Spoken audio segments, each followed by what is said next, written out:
মুসলমানেরা দিনে 5 বার পরম যত্নে সৃষ্টিকর্তার সামনে মাথা নত করে, কপাল ঠেকায় মাটিতে।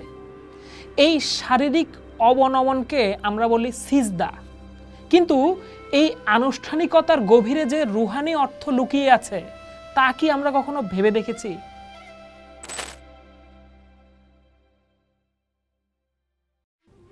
সিজদা কি কেবলই একটা শারীরিক ভঙ্গি, নাকি এর চেয়েও আর কোনো গভীর আত্মসমর্পণের নাম সিজদা? পবিত্র কোরআনে আল্লাহ বলছেন, আকাশের তারাগুলো এবং গাছগুলো সিজদারত আছে। সূরা রহমান আয়াত 6। সুফিরা প্রশ্ন তোলেন, আকাশের তারা আর গাছেরা কিভাবে কপাল মাটিতে ঠেকিয়ে সিজদা করে? তাদের তো আমাদের মতো অঙ্গ প্রত্যঙ্গ নেই। অর্থাৎ সিজদার প্রচলিত অর্থটি একমাত্র বা চূড়ান্ত অর্থ নয়।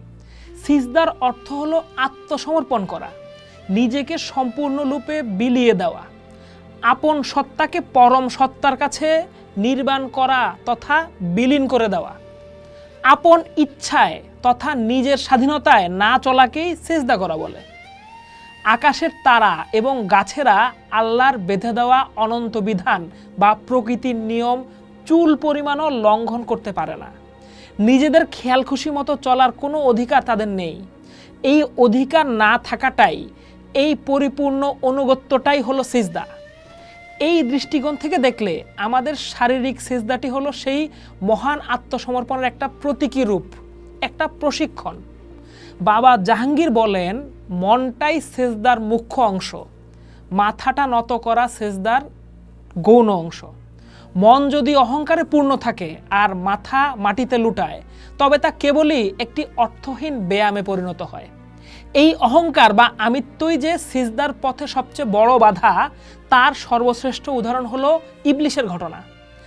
আল্লাহ যখন সবাইকে আদম আলাইহিসসালামকে সিজদা করার জন্য আদেশ দিলেন, তখন সবাই তা পালন করলো, কেবল ইবলিশ ছাড়া। কেন? বাবা জাহাঙ্গীর এই ঘটনার এক অসাধারণ মারিফতি ব্যাখ্যা দিচ্ছেন। তিনি বলছেন, ইবলিশ বোকা ছিলেন না, সে ছিল অত্যন্ত যুক্তিবাদী এবং একজন বড় আবেদ। সে তার জ্ঞান ও যুক্তি দিয়ে এক ভয়ঙ্কর সিদ্ধান্তে পৌঁছালো। সে ভাবল, আল্লাহ বলেছেন তাকে ছাড়া আর কাউকে সিজদা করা শিরিক। আদম তৈরি মাটি দিয়ে আর আমি আগুনের, অর্থাৎ আমি শ্রেষ্ঠ। সুতরাং আদমকে সিজদা করার আদেশটি আল্লাহর পূর্ববর্তী ঘোষণার পরিপন্থী এবং এটি অন্যায় আদেশ, তাই এই আদেশ আমি মানতে পারি না। ইবলিশ তার যুক্তির জালে এতটাই অন্ধ হয়ে গিয়েছিল যে সে একটিবারও আল্লাহকে জিজ্ঞেস করার প্রয়োজন বোধ করল না যে, হে আল্লাহ, এই মাটির আদমের ভেতরে আপনি এমন কি রহস্য রেখেছেন যে তাকে সিজদা করতে বলছেন? যদি ইবলিশ প্রশ্ন করেই ফেলতো, তবে অবশ্যই আল্লাহ পাক বলতো যে এই আদমের ভেতর আমি স্বয়ং লুকিয়ে আছি, এবং তা হলে ইবলিশ সেই মুহূর্তেই আদমকে সিজদা করত। আদম কেবল মাটির পুতুল ছিলেন না, আল্লাহ তাকে নিজের সুরতে বা আকৃতিতে তৈরি করেছিলেন। তার ভিতরে ফুঁকিয়ে দিয়েছিলেন নিজের রুহু, স্থাপন করেছিলেন নিজের নূর বা ঐশ্বরিক আলো। তাই আদমকে সিজদা করার আদেশটি ছিল মূলত আদমের ভিতরে থাকা সেই ঐশ্বরিক প্রকাশের প্রতি আনুগত্যের পরীক্ষা। ইবলিশ তার অহংকারের কারণে সেই রূপের ভেতর অরূপকে দেখতে ব্যর্থ হলো। সে আল্লাহকে ভালোবেসেছিল, কিন্তু আল্লাহর ভালোবাসার পাত্রকে ভালোবাসতে পারেনি। এবার সবচেয়ে মারাত্মক প্রশ্ন আসে, সেই ইবলিশ এখন কোথায়? সুফিরা মনে করেন ইবলিশ বাহিরে নেই, ইবলিশ আমাদের মতো মানুষের ভেতরেই আপন মূর্তিতে বিরাজমান। মানুষ ছাড়া ইবলিশ সম্পূর্ণ আকারবিহীন তথা নিরাকার। ইবলিশ হলো মানুষের অহংকার। রাসূলুল্লাহ সাল্লাল্লাহু আলাইহি সাল্লাম বলেছেন, প্রত্যেক মানুষের সাথে একটি করে শয়তান থাকে। সাহাবীরা জিজ্ঞেস করলেন, তার সাথেও কি শয়তান আছে?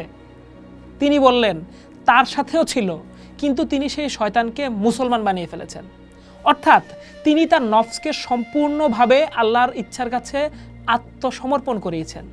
সুতরাং প্রকৃত সিজদা হলো অহংকারের মৃত্যু, আর সেই মৃত্যুর পথে প্রথম পদক্ষেপ হলো একজন কামেল মুর্শিদের হাতে হাত রেখে নিজের ভেতরের ইবলিশকে পরাজিত করার জেহাদে নামা। যে এই সিজদা করতে পেরেছে সেই প্রকৃত অর্থে আল্লাহর সামনে নত হতে পেরেছে।